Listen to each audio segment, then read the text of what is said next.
In the last several years, street art has exploded in our country. But actually, Mexico's walls are no stranger to cultural graffiti.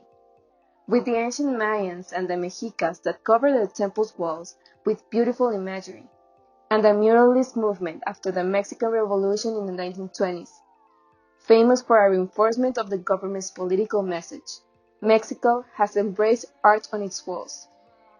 At the same time, in New York, graffiti started to appear on the side of train cars and walls, at the hands of gangs and young people that wanted to respond to their social-political environment.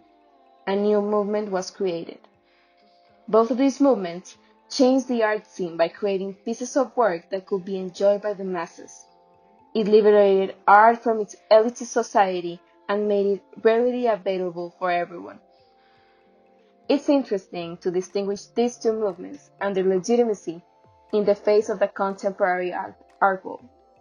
On the one hand, Mexican artists rejected the political and nationalist direction of the murals the government commissioned, and they began to paint their own ideas and values. It's this history of muralism that makes the urban art movement here different from the graffiti in New York, which was deemed as a subversive culture and illegal. This illegal process of creation through destruction earned its place in the contemporary art world through other forms of artistic expression, like photography. This is why most Mexicans are more open to the idea, instead of viewing it as a disruptive or invasive graffiti.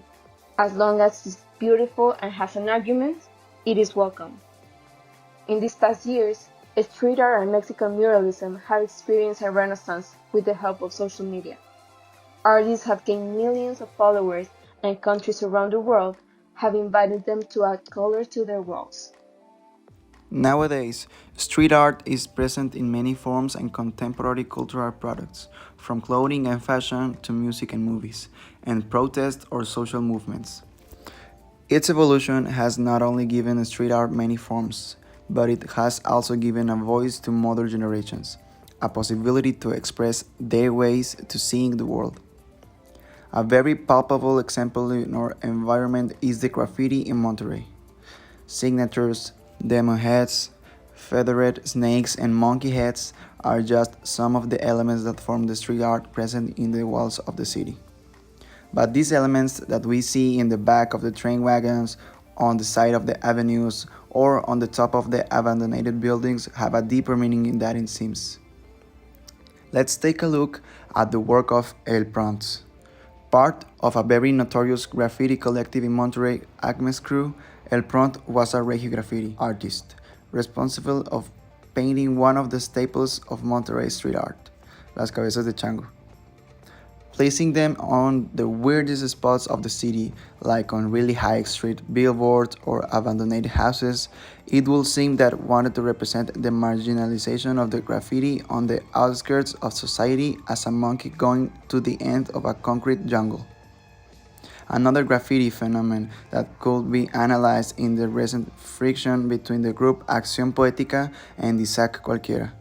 These two very recognizable artists present all around the Monterrey, have been painting over each other's pieces for a few months now, and it has given a lot of talk about within the Regio street art sphere. According to Isaac himself, he doesn't take it as a personal conflict. He just doesn't think Acción Poética art is as cool as a lot of people think it is. This public conflict was the stimulus that inspired our proposal. As we stated previously, street art has been used to represent an urban population way of seeing the world. Therefore, the conflicts between urban artists could give you an insight into other problems related to the city where they develop their art. Acción Poética is widely known for their poetic phrases present in the streets of Monterrey, which started solely as an artistic expression, but lately have been supported by governmental and private institutions to promote messages besides their own. Since this started, Acción Poética has been painting over other artists' graffiti to promote institution messages. As a response, a lot of graffiti artists have been painting over Acción Poética's pieces, expressing their disagreement of how they started to use urban art. Among these artists is Isaac Cualquiera. The way we see this conflict, it just shows how art is mainly supported only when it works for the institutions and not for the people, which not only represents an unsustainable way of working with artists, but also displays the corruption and bias of powered figures in our state. If street art usually represents the way the people think, then control street art and you will control the collective subconscious. Our intervention consists of writing an essay with a critical analysis about the lack of support that the government and public organizations have for public art. We want to highlight the consequence of a public art become institutional and how it's affected society, the artist, and the look of our city. The essay will be pasted on the sidewalk of our city to avoid interfering with the space urban artists used for this work. Our essay will be sent all around the city, but especially we will center our activity in the surroundings of the buildings dedicated to support culture, artists, activities, and initiatives in Monterrey, as a way of showing the needs, opportunities, and problems that they still need to work out. We urge that essays are pieces of a work that society takes more seriously than public art. That's why we want to contrast these two pieces and experiment with how successful our essay will be just because of this most formal look.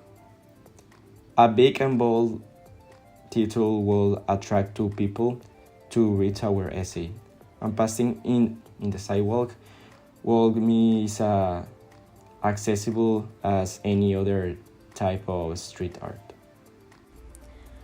Though street art, often accepted by many modern people as a legitimate practice of art and an influential exercise of freedom of speech, has existed for decades, many institutions, both private and public, continue villainizing street artists. Unfortunately, the city's people frequently overlook this issue. Even artists begin to blame each other for the small amount of space they are given to express themselves and fight each other to claim more of that space.